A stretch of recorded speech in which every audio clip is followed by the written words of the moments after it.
thank you to the team at Pengana generally. It's a great pleasure to be here in Sydney. This is my first ever visit to Australia. I arrived in Brisbane on Sunday. We did a full day in Brisbane yesterday, and I have to say the jet lag is beginning to catch up with me. So if I lose my train of thought and start dribbling off somewhere halfway through, then just bear with me. I'll come back to it in a moment. But it's fantastic to be here. We're delighted to be in partnership with Pengana over this new fund. I'm slightly disappointed that this event and this week is organised for now rather than in 6 weeks' time when the cricket starts. Although, given the behaviour of the English cricket team outside nightclubs in Bristol, then maybe it's a blessing that I'm not exposed to greater humiliation than I'd otherwise be if I came out when the cricket was actually on. So my name's George Latham. I'm the managing partner and the CIO of WHEB Asset Management. We're a boutique investment company, specialist investment business, focused entirely around sustainable investing. And we have a 12-year track record with the strategy that we run that I want to talk to you about today. But before I talk directly about the strategy, I want to talk to you about an Austrian economist by the name of Joseph Schumpeter. Those of you who read The Economist magazine regularly may recognize the name from one of the columns that is written in his honor, I guess, many years later. This is a picture of him in the 30s when he was a Harvard professor, looking slightly more relaxed than I imagine he did in the 20s when he was the finance minister of Austria. But his thesis, or a lot of his description of the way that the economic system works, around the way that the capitalist system works, was this process of creative destruction, as he coined the phrase. And that is a process of continual renewal of industries. As new technologies, new innovations rise up, and old industries are competed out of business as this process of change comes through. So this is a description of a dynamic economy that is continually in flux and is continually changing. And I want you to hold that thought in mind whilst I talk about another economist, this time a Venezuelan economist by the name of Carlota Perez, who's slightly more recent in terms of her timing. But she describes a series of industrial revolutions, if you like, from the original one in Britain to more globally based change. But in each successive period of change of industrial revolution, spurred by new innovation, the advent of steam and the railways, the advent of steel, electricity, and so on, oil and gas as a cheap source of energy, and the IT revolution, obviously. And each industrial revolution, each successive one, is more far-reaching and on a grander scale and more rapid in terms of its rate of adoption. And the current one is unusual in a sense, is that it is not just responding to innovation, it is also responding to necessity. So when I was born in 1970, there were 3 billion people, or just over, on this planet. There are now over 7 billion people on the planet. And depending on which forecasts you believe in, then we're going to reach 9 or 10 billion by the middle of this century.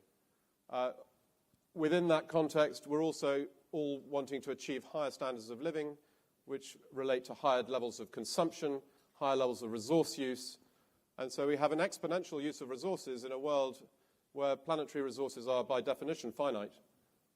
And so that challenge, that problem, with a growing population, an aging population, higher standards of living, but resource scarcity, is at the root of the sort of sustainability crisis, if you like, or the sustainability challenge. And that's what's driving a transition of the global economy towards a more low carbon and a more sustainable basis.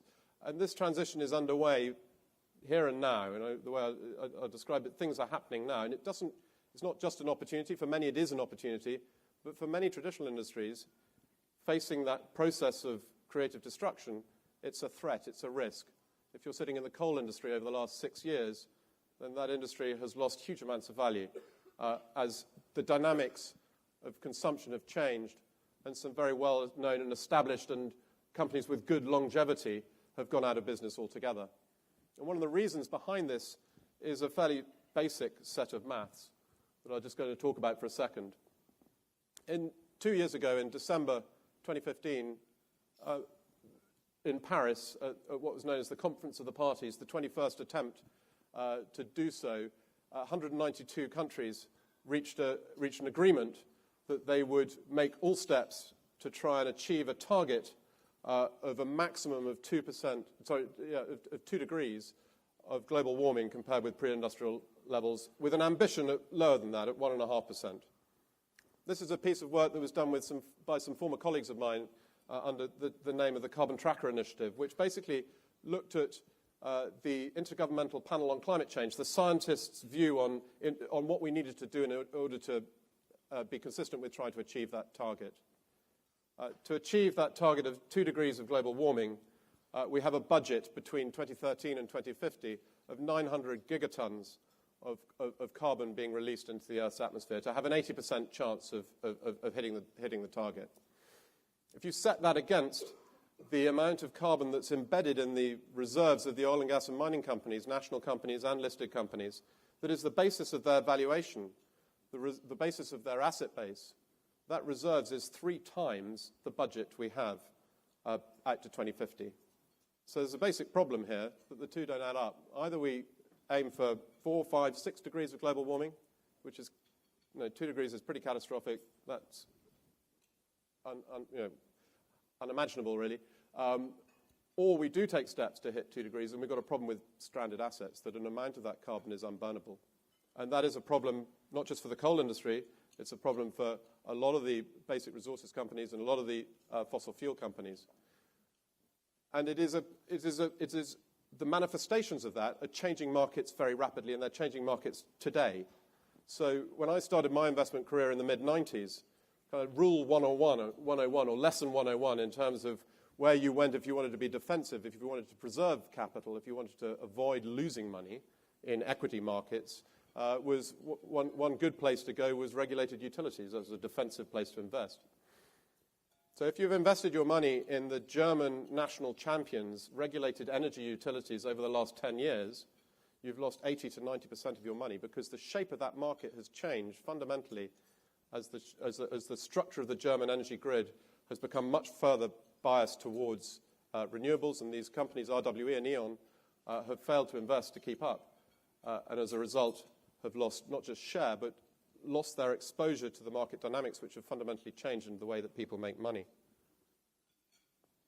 This idea of the risk of creating stranded assets across different industries can pop up in a slightly unusual and unexpected ways. So a lot of people put the crisis at Volkswagen in terms of the emissions scandal down as a crisis of governance. Well, that was a second derivative. That was an echo of what the real crisis was, and it was an externality becoming internalized.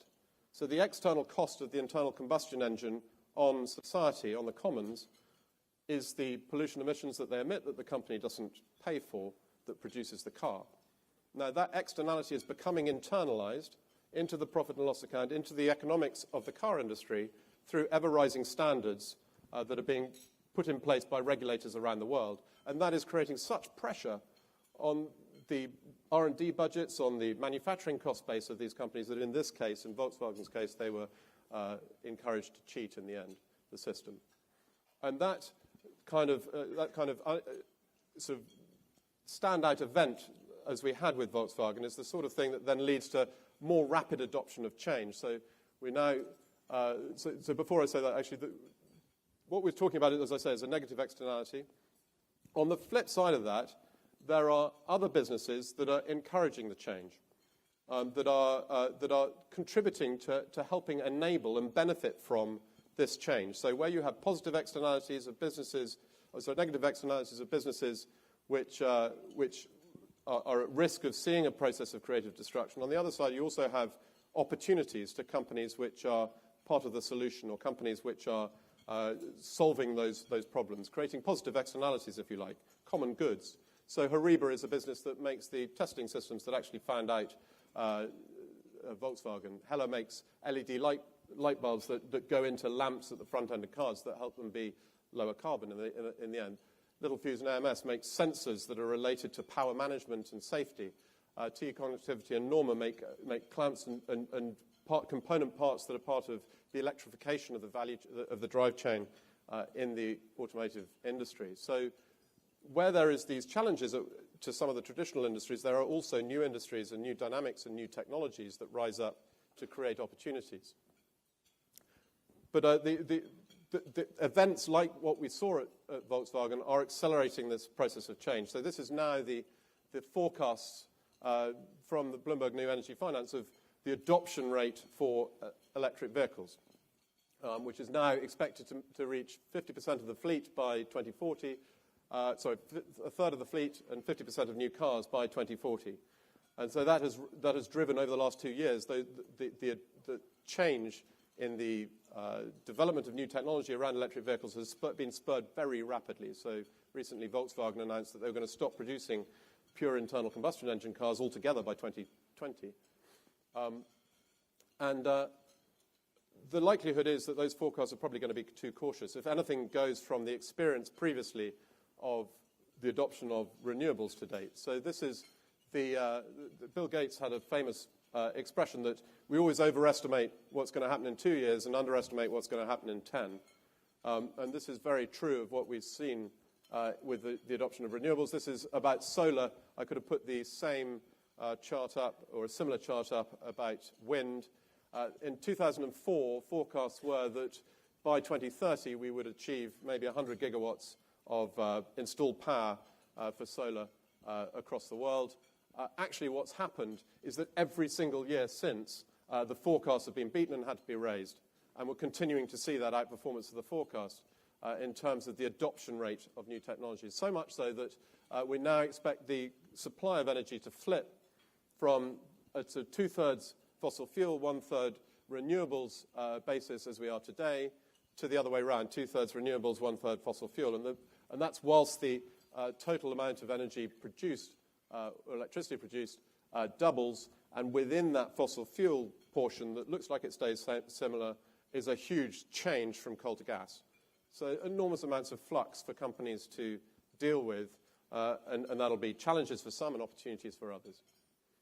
But it's not just environmental challenges that are at the root of sustainability. I could have chosen any one of a number of subjects to look at social challenges that are at the root of rising standards of living, the challenges of an aging and a growing population, and they need to be addressed as well. So these are across a broad spectrum, and I've alighted on obesity, which is becoming a global epidemic. I'm drinking a Coca-Cola today because I'm trying to keep the energy levels up a little bit, but I think that may be one of the new stranded assets in the future.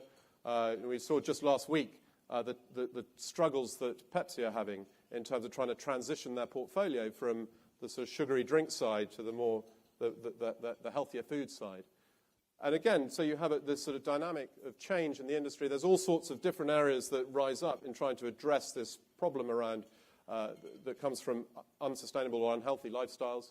It's not just that a consequence of the growth in obesity is an endemic or a pandemic in diabetes as well, which is to date largely untreated. So there is significant growth in markets to treat diabetes. So insulin businesses like Novo Nordisk or dialysis treatment businesses like Fresenius Medical Care. But there's also a cohort of companies to do with healthier eating, Christensen, or more active lifestyles such as Nautilus or Tivity Health, makers of the silver sneaker.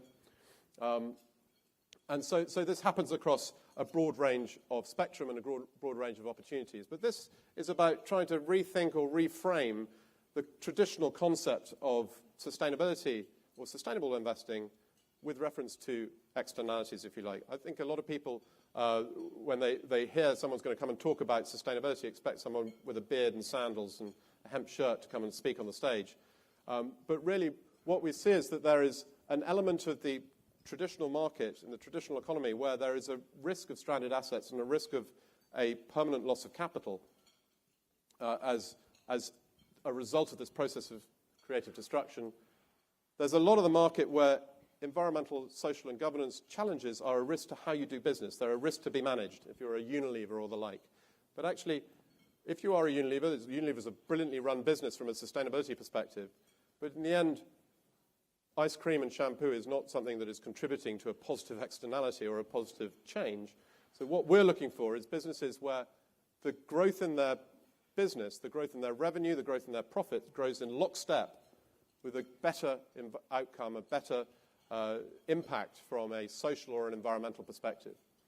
And all of that is not future-gazing. As I've said, some of the challenges are already here. That the German energy utilities have already lost a lot of value. And a lot of the technologies, a lot of the change that we see coming through markets is here. I think it was William Godwin, a sci-fi writer, said the future is already here, but it's just not evenly distributed. And as we go about our daily lives, a lot of this is a representation of today, and a lot of this is happening here and today.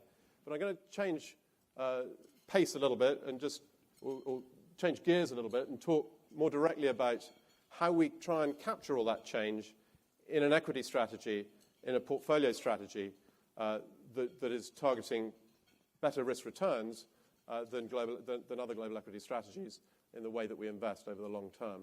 So our investment process, at the core of our investment philosophy, is a desire to try and find an attractive balance between growth, quality, and valuation. We're looking for high-quality businesses that are operating in growth markets in a world where growth is increasingly scarce, as I've tried to describe, and be disciplined about valuation. We can buy high-quality companies in growth markets and overpay. We're still making a bad investment decision if we do that. Sustainability lies at the core of all of that, but more than that, long-term investing lies at the core of all of that. We have a 5-year average holding period, which is far longer than the average manager of a mutual fund. And it's only in that context that all of this makes sense. So I'll go into each in a very small amount. So we only invest in companies which are providing what we call a solution to a sustainability challenge, that are at the positive externality, the positive impact end of that spectrum that I tried to describe earlier.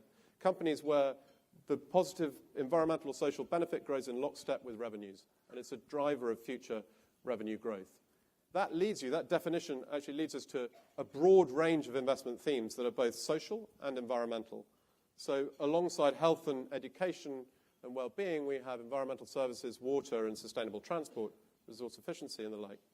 There's a broad spectrum of investment types as well as a broad spectrum from a holistic view of sustainability. And the unifying force is that there is strong growth characterized by the universe as a whole. We have a universe that we've built over 12 years, a database of 1,050 companies that are mid-cap in orientation that meet this challenge. When we pick stocks, essentially the team are fundamental, bottom-up, long-term stock pickers in what we do. We want to have a holistic view of the way companies are run. We find that an analysis of it's fundamental to understand the report and accounts, the balance sheet, the cash flow statement, profit and loss account. But it gives you a snapshot, and quite a narrowly based snapshot, of where a company is today and how it's got there.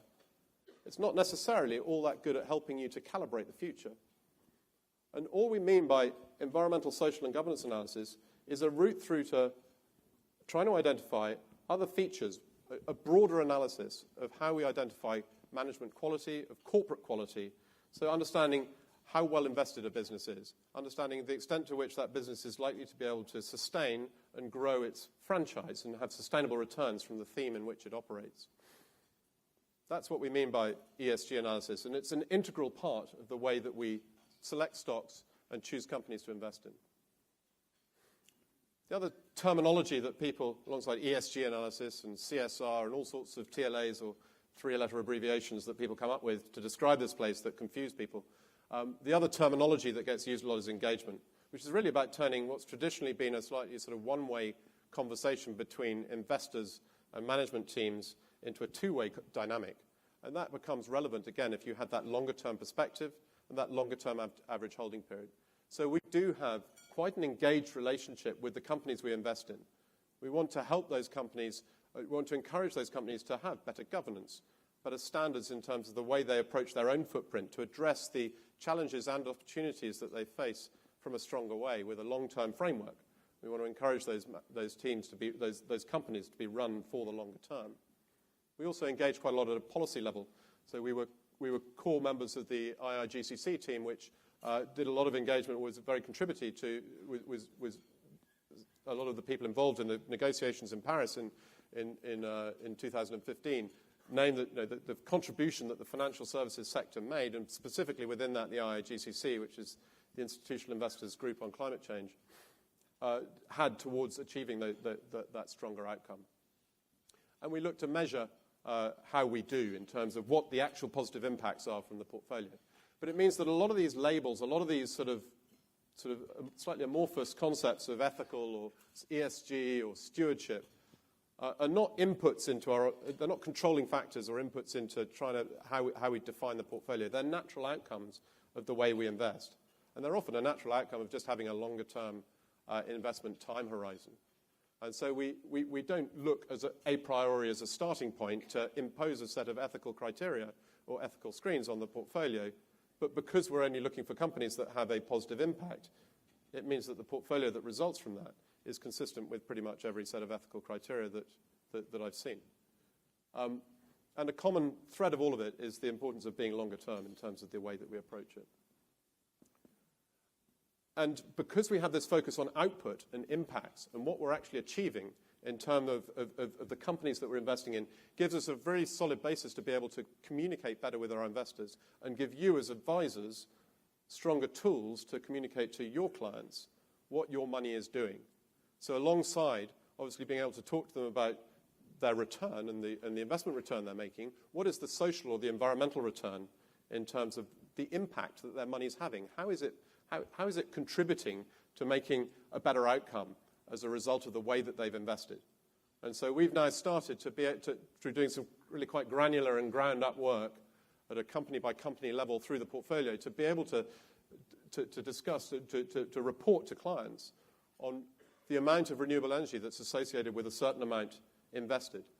Pengana have kindly translated our original analysis into Australian dollars, and I think on the new website you're going to also have, we've got a calculator on our website so that any advisor can sit down with their client and put in the amount that the client's got invested, and it'll drop out what the impact is associated with that particular investment.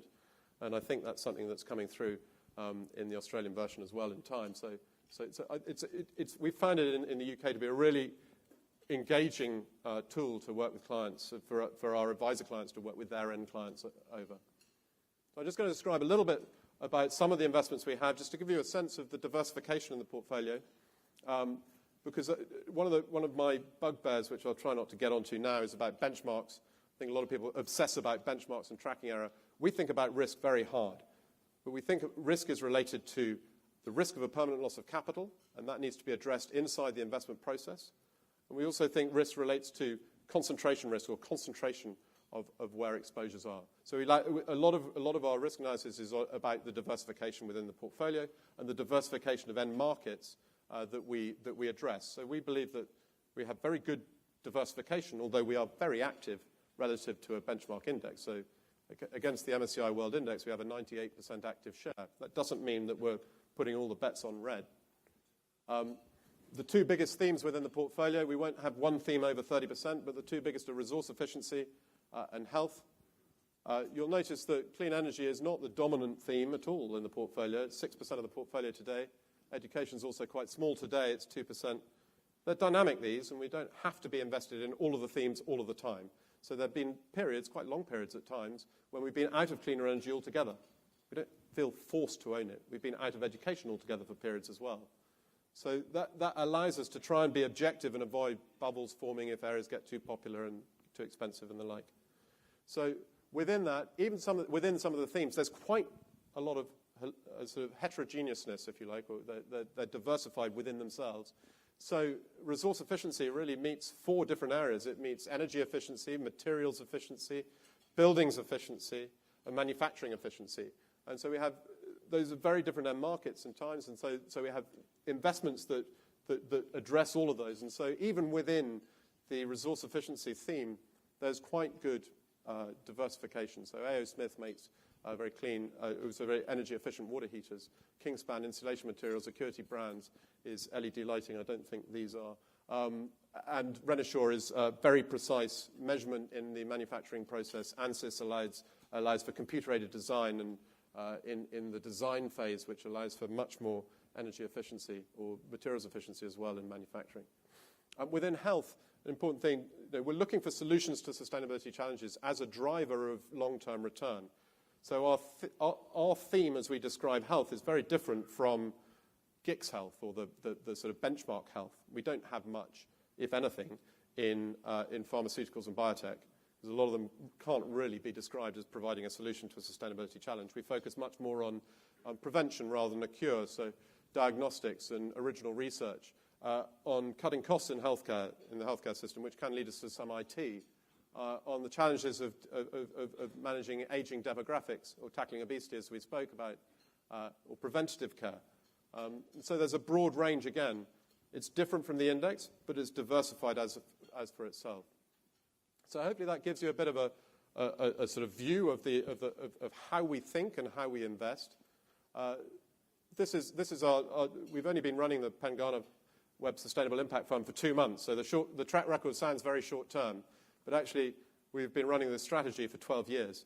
So we've seen how the strategy behaves and how we behave and how it operates in different market cycles across different time periods.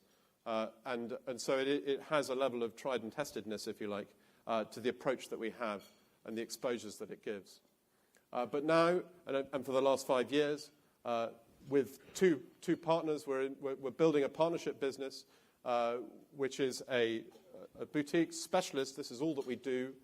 We are a mission-oriented organization, so we are able to run the franchise, and we have a desire to run our franchise consistently with the way that we invest for the portfolio. So we look to be aligned with clients. We look to be radically transparent in the way that we disclose on our portfolio.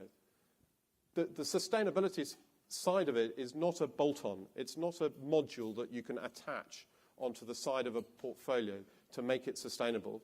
It is built in as the root cause, or the root source of our investment return. It's how we invest and how we look to drive performance.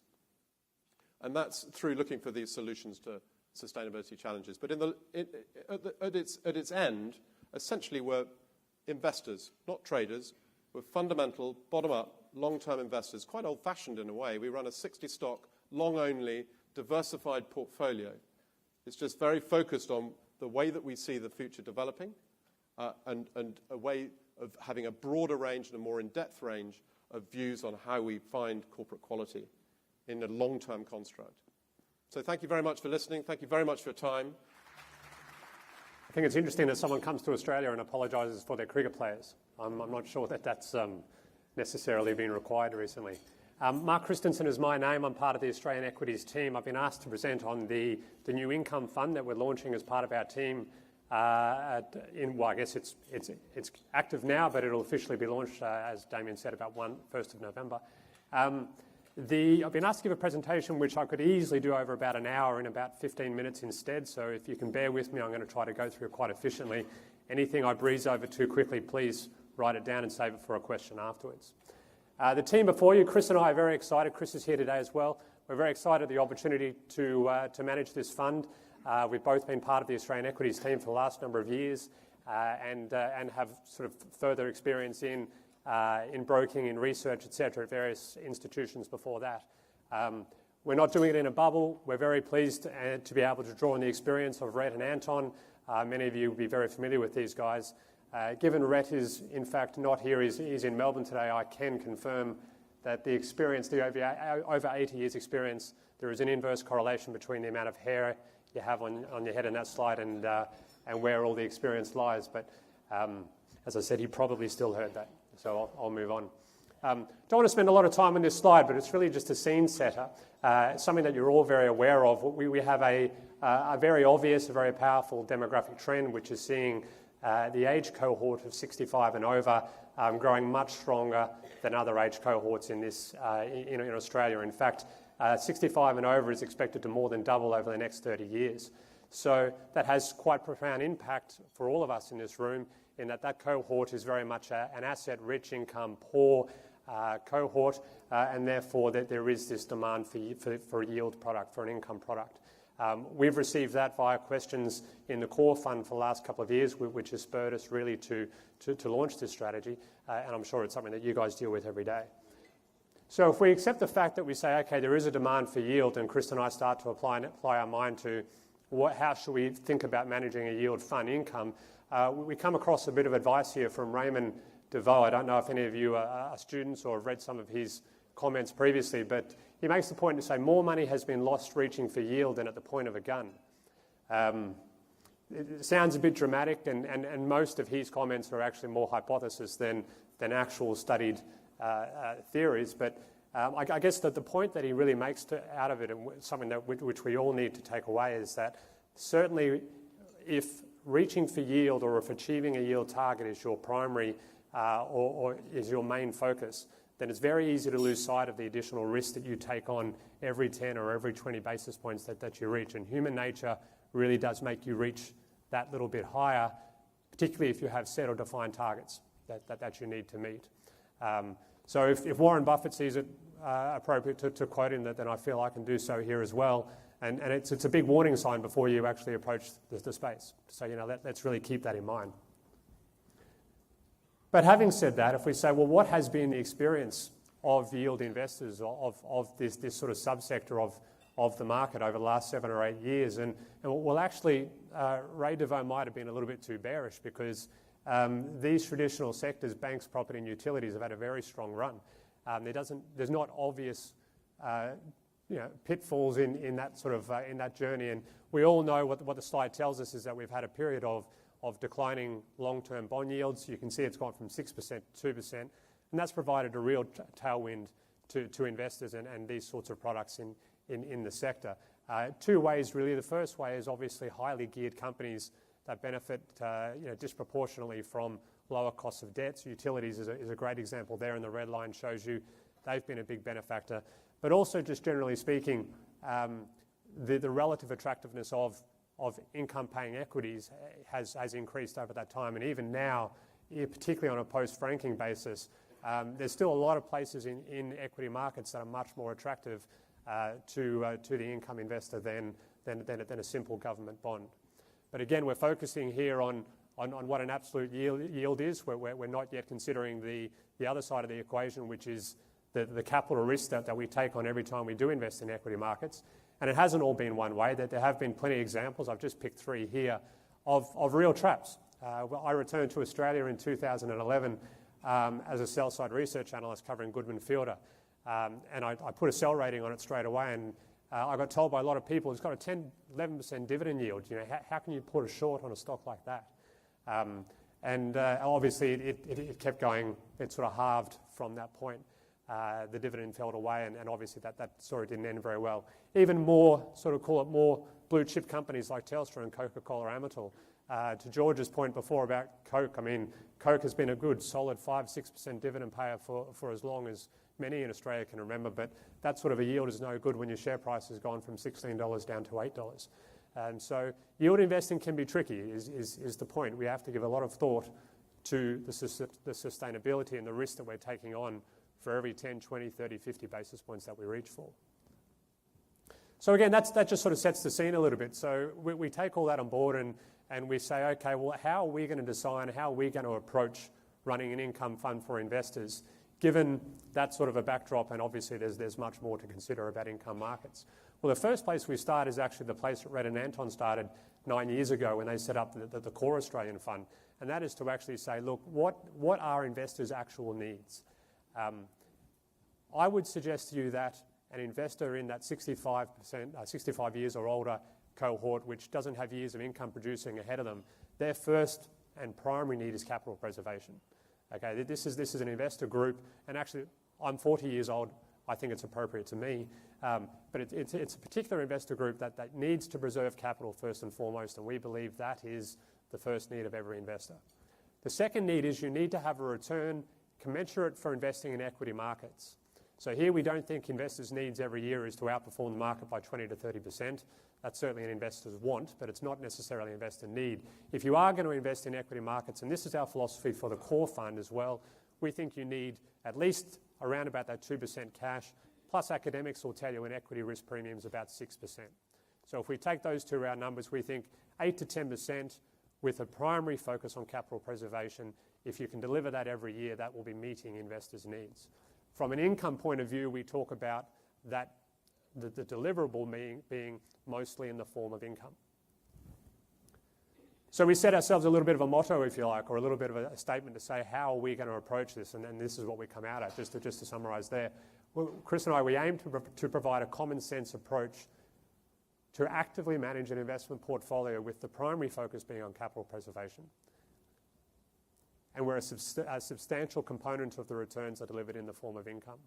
Now, it's on purpose there that we don't say an ASX 200 yield plus 200 basis points, etc. We think that doesn't allow us to meet investors' needs, and let me talk about that in a moment. Is just this conservative capital preservation and a reasonable return the right model? So this is the core fund over the last 8 years, and then the core fund's performance is in the dark blue charts there. Particularly you can see over the last four-year period, but go back further beyond that. The fact that there hasn't been a negative year, so that focus on capital preservation and just that consistent delivery of 8 to 10% every year while the market might go around you does prove to be a better, deliver a superior return in the long run. So this gives us confidence that this is actually the right approach. So we go then to our fundamental beliefs. And I don't have time to go through all of these. Of course, as Damien mentioned, limiting capacity of the fund is fundamental to performance of the fund, and we'll be very conscious of that. We are tax aware. We believe it's important that fund managers are invested alongside our investors in the fund. That's the case for the core, and it is the case for the income fund as well.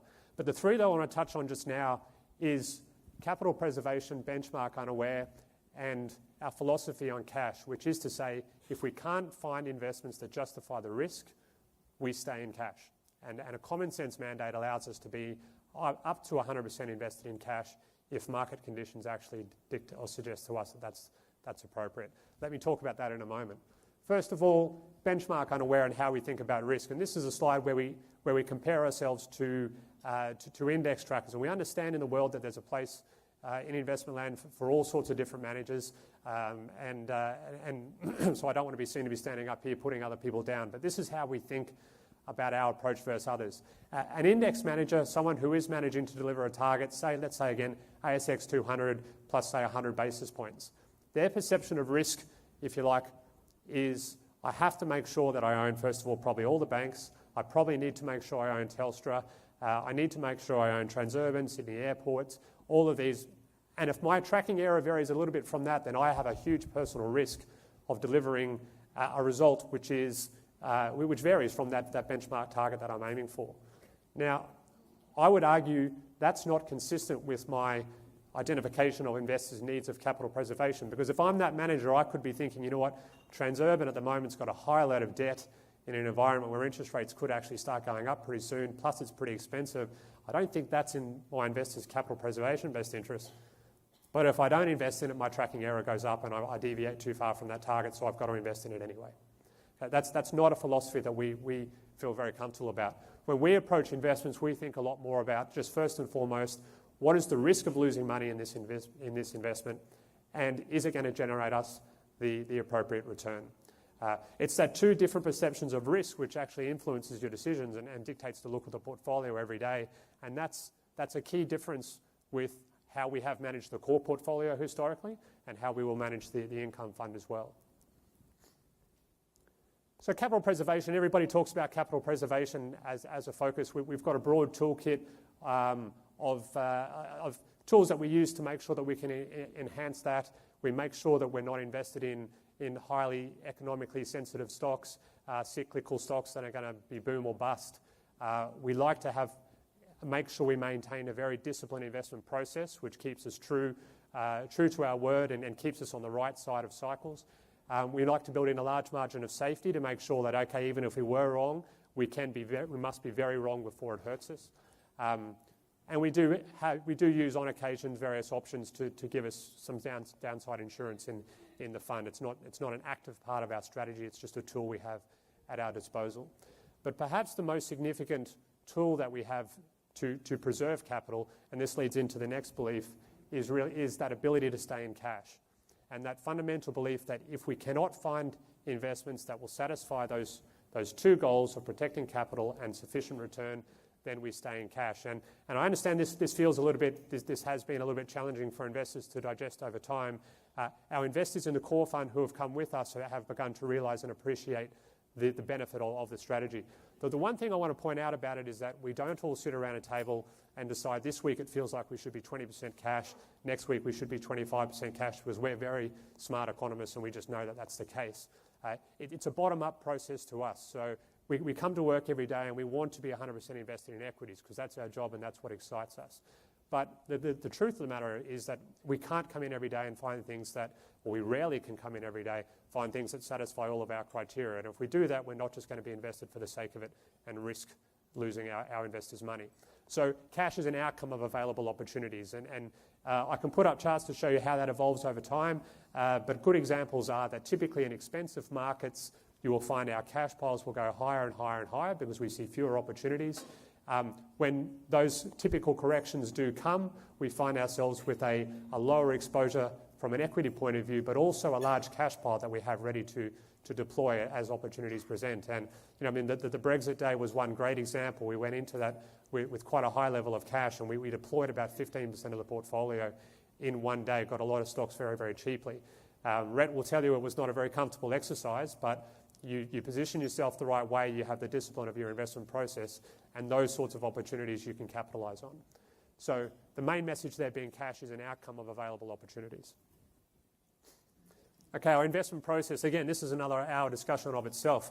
I really just want to make 2 points about this slide, and if anybody wants to talk about the investment process, please ask me afterwards. But the 2 things are, the first thing is that this is the identical investment process to the core business.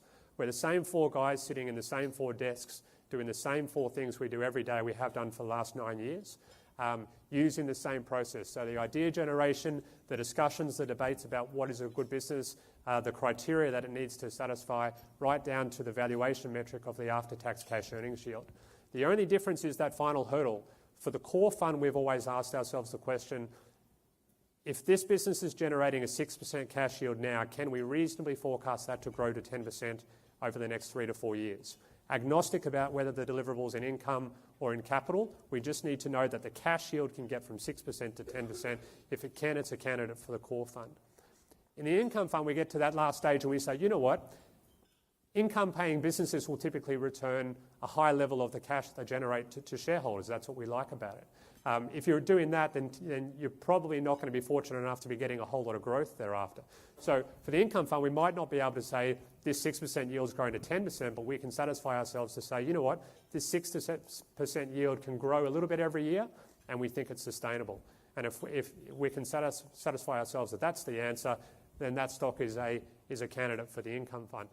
But the funnel that it goes through and the process and the minds and the debates and the people that get it to that last hurdle is exactly the same as the core fund.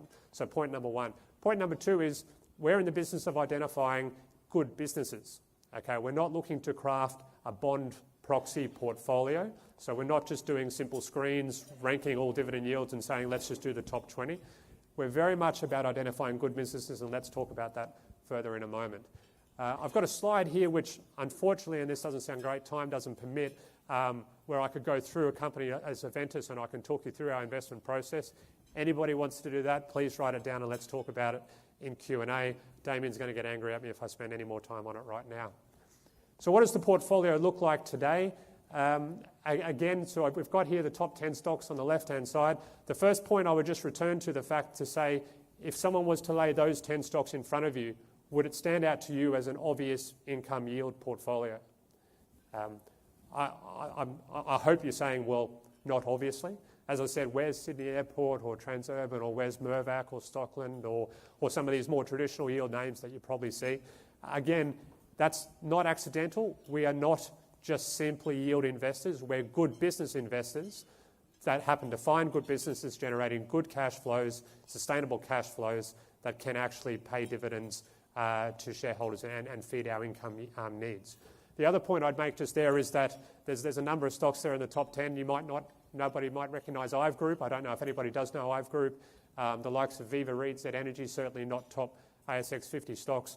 If we identify stocks that we think can actually make a positive impact, we can hold them in whatever weight we think is necessary.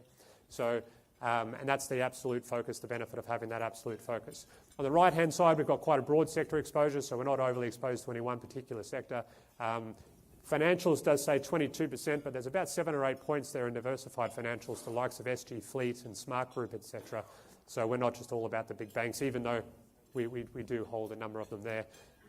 We don't have targets, and things could change, but just a few metrics around how the portfolio looks. It's currently on track to deliver about a 5% dividend yield, about 6.5% or better after franking. It's got about mid to high single-digit EPS growth across the portfolio, and a PE of about 12.5 times. There's some broad metrics about what it looks like. So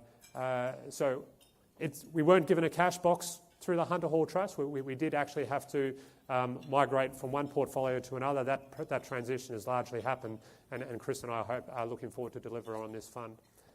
So just to wrap up, I have a slide there which summarises the slides that we've spoken about so far, but really I just want to emphasise that as Chris and I run this income fund, we're very much doing so not with a focus to reach for yield, but with a focus to identify and find good, strong, sustainable cash flows that are committed to returning a high level of that cash to shareholders so we can deliver on what we think our investors' needs of capital preservation and delivering a reasonable return to investors, the majority of which should be in the form of income.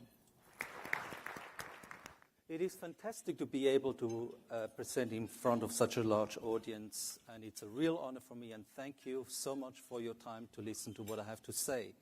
My name is Antonio Meroni, and as you can probably hear from my accent and see from my name that I'm half Italian, half Swiss. So if you think about my genetic makeup, my Italian blood draws me to excitement and speed. But like all the Swiss, I'm also super conservative. And no, it doesn't make me schizophrenic, as Russell Pillemer repeat, and I assured him to Russell Pillemer, our Pengana CEO, that it makes me best suited to run this strategy alongside with my partner Vikas Kumra in Singapore. The Asian markets are, after all, the most exciting markets in the world, and we run a strategy that requires quick but qualified investment decisions based on rapidly changing information. But my Swiss conservatism makes sure that risk is under control and ensures that all the I's are dotted and the T's are crossed. So what I would like to do is quickly go through the team, go through the fund overview, the key strategies that we employ, and also discuss how funds such as ours plays a role in a portfolio. So with regard to the team, I spent almost half of my life managing portfolios and funds in different shapes and forms across the whole globe. And I've been a portfolio manager for almost 24 years. I started off my career with Credit Suisse Asset Management and bring along 15 years of Asian market experience, but also 10 years of Asian corporate events. Vikas Kumra, he brings along 11 years of market experience, and prior to joining me in 2008, he was with Credit Suisse. And what separates Vikas from me is that he has a photographic memory, simply, and that puts me to shame at times. So the key objectives of the fund is to have an alpha return in excess of 5% over the RBA cash rate. Secondly, we seek to have minimal correlation versus market and peers. And thirdly, capital preservation. We are very fortunate in that the Asian markets provides us with an abundance of alpha opportunities. And people are talking about alpha as something that is very hard to get and is very elusive at times. What we mean by alpha is that the return that is in excess of an index return that is not explained by the markets. So how do we do it? Well, we invest long-short in companies that are undergoing corporate events, and whereby these corporate events results in pricing anomalies.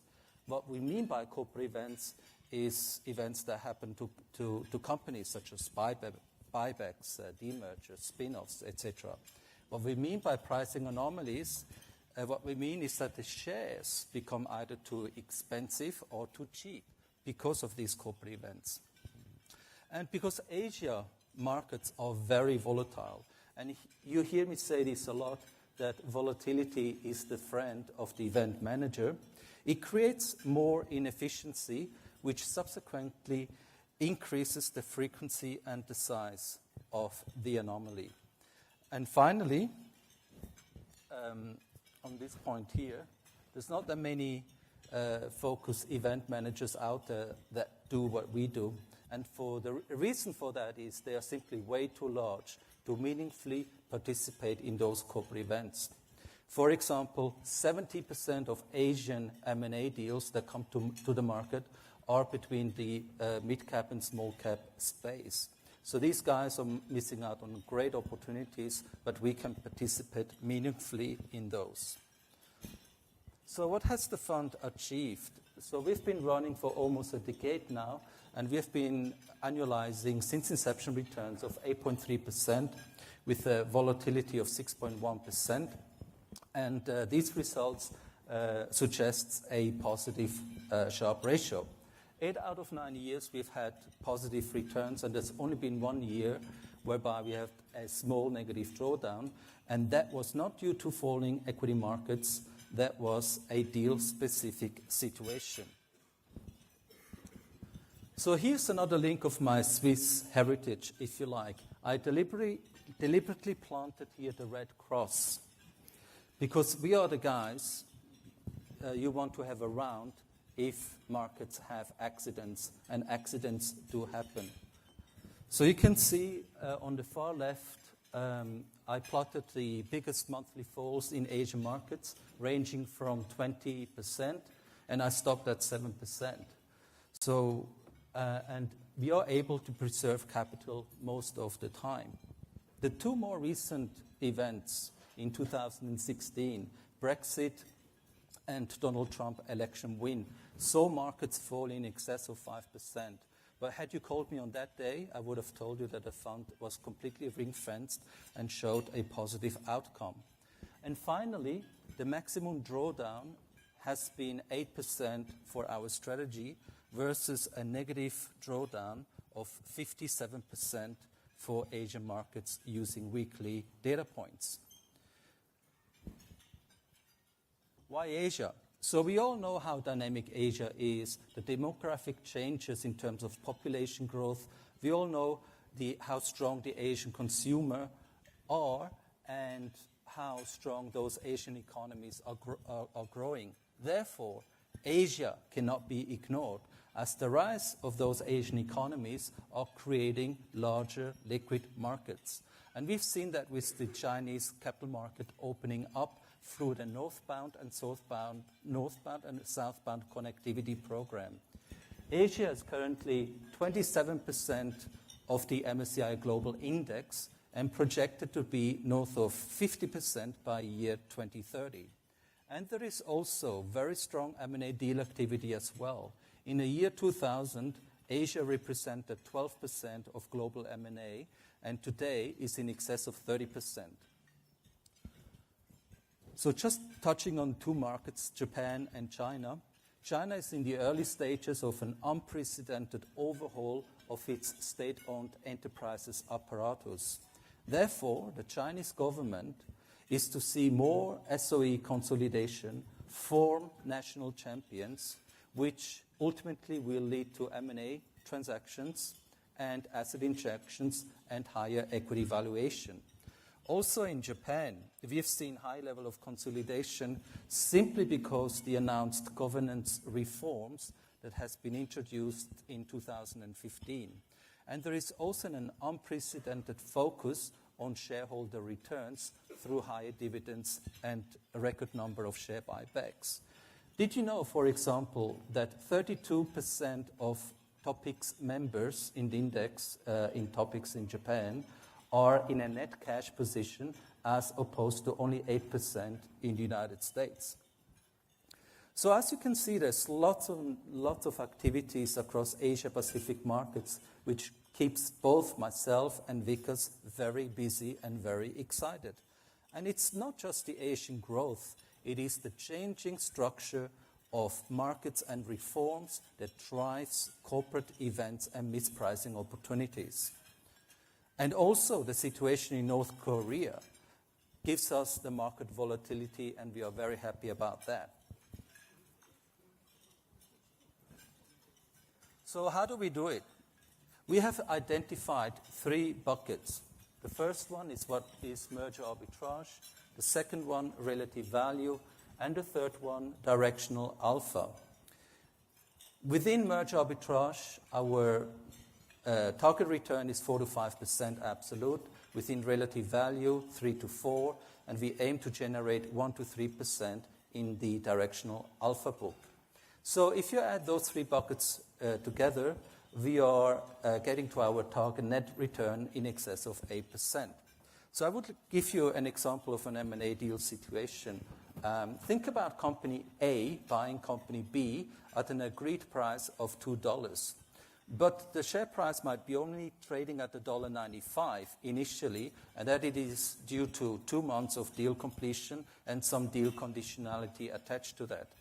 So at the time of the announcement, there is a shift of long-only investors wanting to sell the stock at $1.95, but we come in, we buy the stock at $1.95, hold it, and eventually tender it to the offer at $2, thereby realizing a small gain of 5 cents, but that 5 cents is a 2.5% absolute return, annualizing 13%. As I said, on the face of it, this might be small, but we do this over and over and over again. The more Asia merge M&A come to the market, the more we are able to cross up that book, thereby realizing our return of 4 to 5% just in that bucket. Now, sometimes M&A deals, they're just plain vanilla and have low deal risk to completion. But sometimes M&A deals can become competitive. Now, think about company C coming into play and offering $2.20 for company B. So that refreshes the alpha in that trade quite significantly. Did you know that in Australia there's a 45% chance that the first bid is not necessarily the last one? And secondly, relative value. What I mean by relative value is that 2 securities are trading out of alignment to each other. Think of it as a long-short pair. I give you an example in a holding company arbitrage situation, which forms a very large part of our book. In a holding company arbitrage situation is where you have a listed subsidiaries and a listed holding company. Ideally, they should be trading in line to each other, meaning that the sum of the part of the subsidiaries equal the valuation of the holdco. But sometimes the sum of the parts is bigger than the holdco, and sometimes the sum of the parts are smaller than the holdco, and this creates an arbitrage opportunity for us.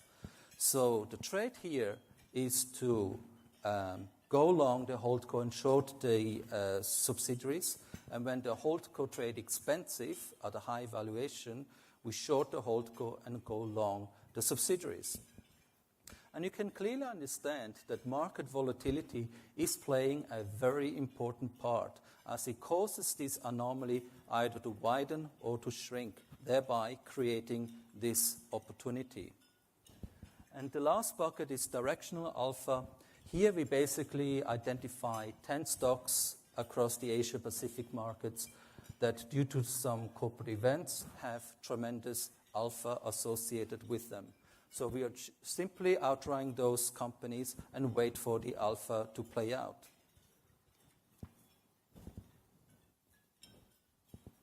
We have developed a toolkit that allows us to capture all corporate events as they happen. If you like, this is the 6th person in the team. So we have filters in place and alerts in place to systematically screen for investment opportunities and events. So we rank these events, opportunities, undertakes some fundamental analysis, and overlay certain risk parameters to quantify the upside and downside for each trade, and then finally it goes into portfolio construction.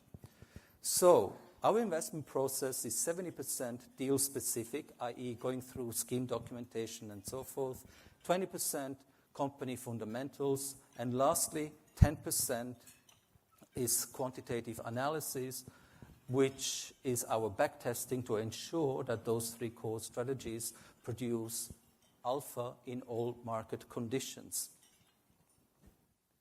And finally, risk management is absolutely paramount to our investment process. We are pretty well diversified between 50 to 80 investments, and we are making sure that we are not overly concentrated in any one investment or regions. We hedge out broader market risks, and the more corporate events there are, the more we can gross up the book.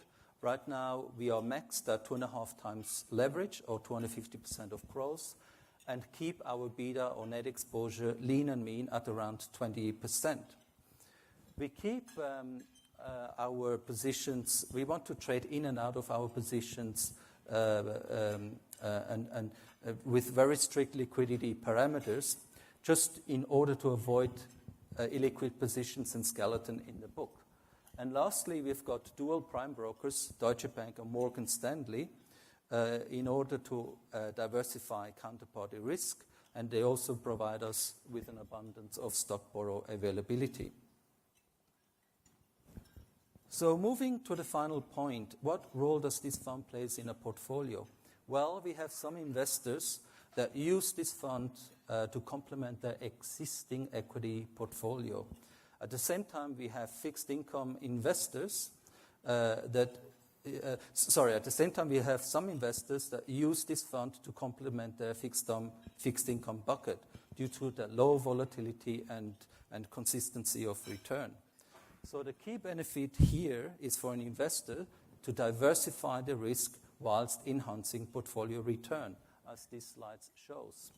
This point here is, by the way, 100% long-only investors in the Asia-Pacific markets. So, we are of the firm belief that Asia is the ideal place, and a strategy like ours is the ideal investment vehicle to capture those alpha opportunities.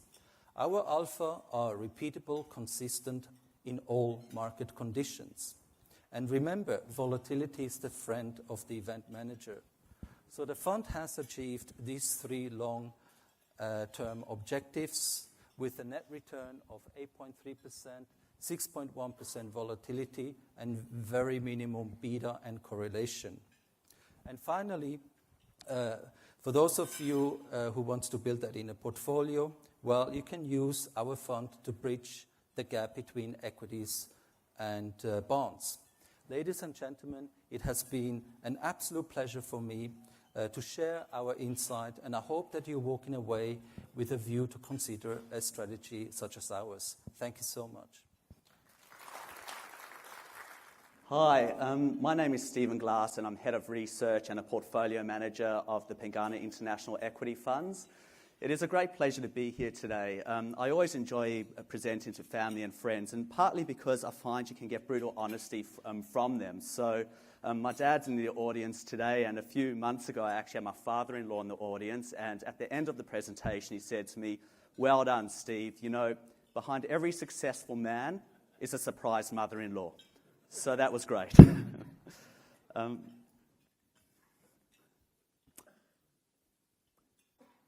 These are the funds managed by my team. The topic of today's discussion is the Pengana International Equities Managed Risk Fund. That's a mouthful, so I'm just going to refer to it as managed risk.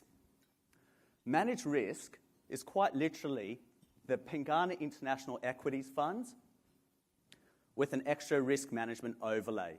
Pengana International Equities Fund is also a mouthful, so I'm just going to refer to it as the PIEF. Before we actually start, I'm going to ask you all to do something for me, please. I know it might seem like a bit of a hassle, but there's a reason for it. Would you all please just take a moment and just consider the key attributes you're looking for from a fund? It would be best if you could just jot them down on a piece of paper, and we'll come back to it a bit later. So it's not a magic trick. I'm not going to try to guess what everyone's got, but there's a reason for doing this.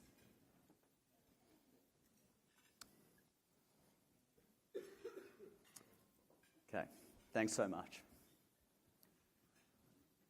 This diagram over here is, well, it's a fancy diagram and there's a lot happening there, but there's actually only a few things that I really want to draw out of it. So one, the PIF is a long-only international fund.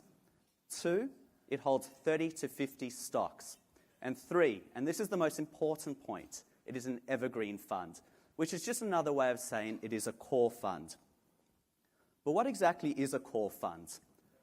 We think a core fund is the type of fund you use for the majority of your international equities exposure, and you hold the fund for the long term. In order to fulfill this role, a core fund needs to be able to participate in varying market environments, and it also needs very strict and systematic and rigorous risk management. But how do you create that kind of fund?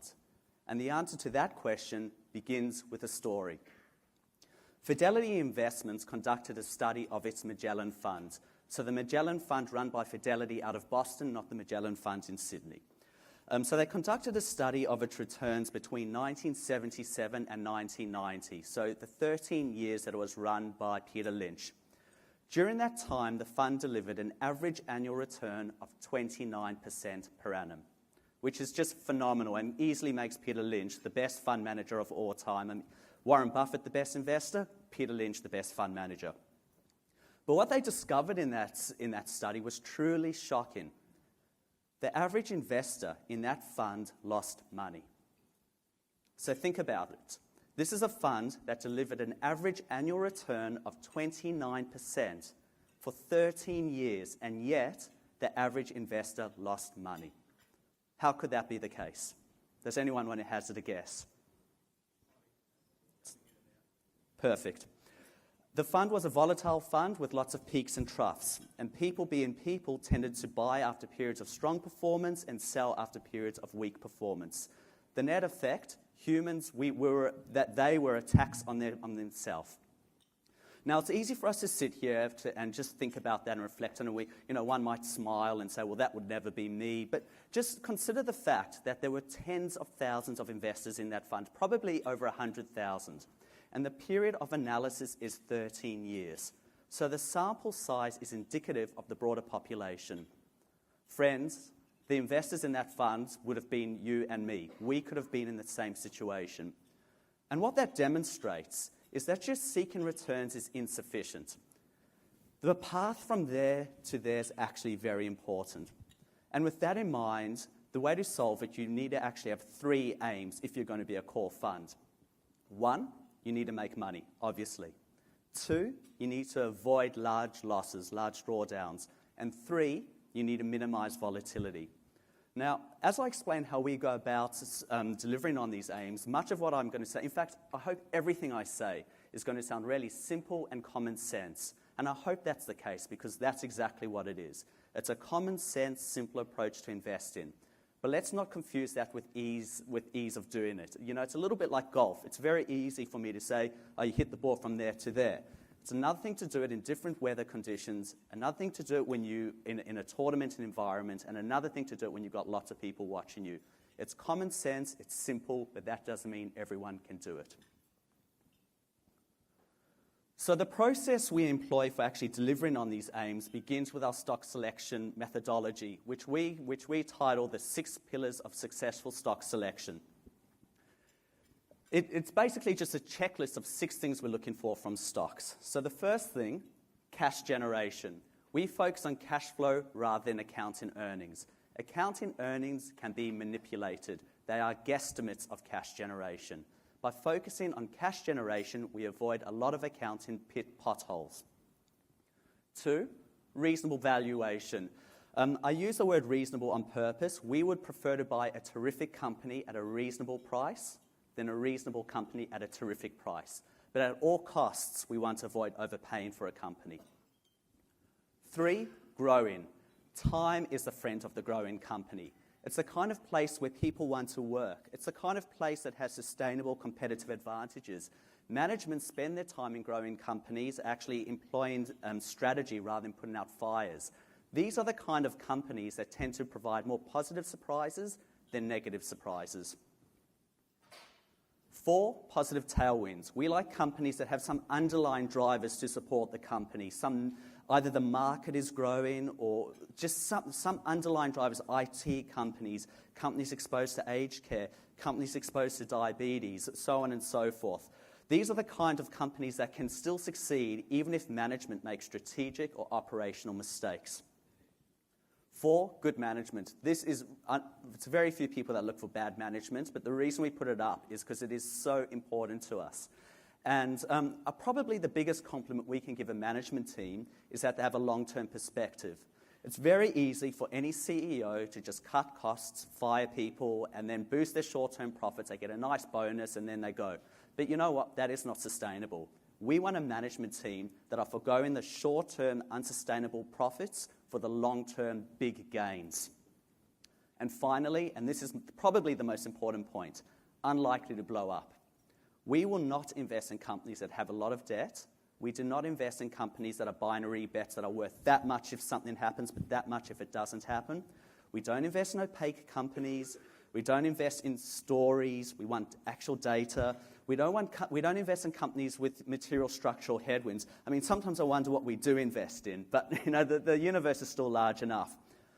And I think when you actually look at these 6 things, the things that really fall out of it, for me at least, is the amount of risk management implicit in our stock selection process. We're not going to get caught up in accounting trickery. We're not going to overpay. They're more likely to generate positive surprises than negative surprises.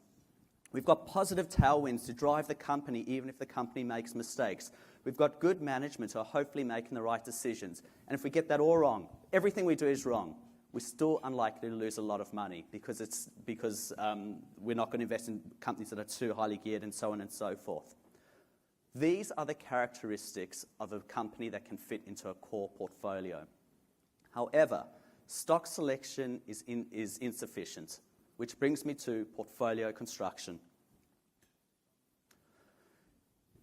If I was to really sit up, take notice of this presentation, and really maybe put an asterisk next to a slide, this is the one I would do it. It's called our portfolio segmentation strategy, and it is at the fulcrum of how we actually construct our portfolio. It is unique, and I know it's unique because we designed it. We basically divide every single company and our portfolio into 3 segments: core, cyclical, and opportunistic. Core are bellwether companies. They're the kind of businesses that generate stable earnings in all kinds of economic environments. Examples are Nestle, Google, Oracle. They don't only have to be large caps. There's some smaller companies there as well. For instance, we own the largest manufacturer of corks for wine bottles in the whole world. The key point is they're dominant companies with sustainable competitive advantages, and we don't want to overpay for them. Cyclical are companies operating in cyclical industries. Examples are banks, agricultural stocks, energy, mining stocks, many industrials. The key to investing in these companies is to make sure you buy them at the right point of the cycle and you sell them at the right point of the cycle. And of course, you never want to overpay. The final category are opportunistic, which are generally rapidly growing companies, so fast-growing, perhaps IT companies. Or another type of opportunistic company is a turnaround. So a company that faces a temporary problem they're trying to fix. The trick to invest in opportunistic is to correctly identify why the future is going to be a lot better than the present for that particular business. Core provides a strong foundation for the fund to really see the fund through different market environments, while cyclical and opportunistic provide the opportunity to boost returns. However, cyclical and opportunistic are a lot riskier than core and require special risk management. For example, portfolio allocation. A minimum of 60% of the fund will always be invested in core, but we can have 0% in cyclical and opportunistic. Further, a maximum of 80% of the fund can be invested in core, but only 30% can be invested in cyclical and only 20% in opportunistic. Another element of the risk management is position size. We can have the maximum position size for a core company is 5%, but the maximum position size for cyclical and opportunistic is 3%. Another element is valuation requirements. Quite simply, we require more return from cyclical and opportunistic stocks than core because they are riskier. So we've got stricter valuation requirements. Finally, trading strategies. We have stop losses in place for cyclical and opportunistic because we don't want to turn a temporary loss into permanent capital destruction. And I think there's really two key benefits that fall out of this approach. One, it doesn't only allow us to participate in different market environments, it encourages us. We are encouraged to think about cyclical businesses. We're encouraged to think about opportunistic. It is very comfortable to sit back and just say, well, I'm in Nestle, I'm in Oracle, life is great because I'm unlikely to lose. But there's actually more ways to make money. So this approach encourages us to look for these ideas, but in a very risk-controlled manner. And I think the key benefit of this strategy that actually falls out of that, the first point I made, is that it actually results in the 30 to 50 stocks that work best together, which is quite different to just trying to create a portfolio of the 30 to 50 best stocks. So now I hope I've demonstrated that a core fund should have 3 aims, and we go about delivering on these 3 aims through our 6 pillars of successful stock selection and our portfolio segmentation strategy. We think this is the right type of fund for the vast majority of people. However, there are people with lower risk tolerance as per your risk profiling, and for those people, there is a way to reduce risk even further, which brings us to our managed risk fund. So as I alluded to when I started, managed risk is quite literally the PIEF with a managed risk overlay. For every dollar invested in managed risk, a portion goes into the PIEF and a portion will go into the risk overlay. The way we determine the allocation between the two is really through collaboration between Pengana and our partners Milliman, but Pengana has the final say. And it's a dynamic process. There are similar funds out there which have a target level they set at the beginning of the fund's inception they just stick to, and that's fine. But for us, we're always thinking about what is the right level of risk given the market environment. So it's a dynamic process. The risk overlay uses its portion basically to buy portfolio insurance, so that is exchange-traded futures. The split between the PIF and the managed risk overlay is a function of 2 things. One, our risk targets, which I alluded to, we design in collaboration with Milliman. And 2, the current risk environment, the current market environment. These squares show how it works. So each square is an investment in managed risk. The blue value is the portion that goes into the PIEF, and the green portion is the amount that goes to managed risk. During buoyant markets, there's a large allocation to the PIEF, smaller allocation to the risk overlay.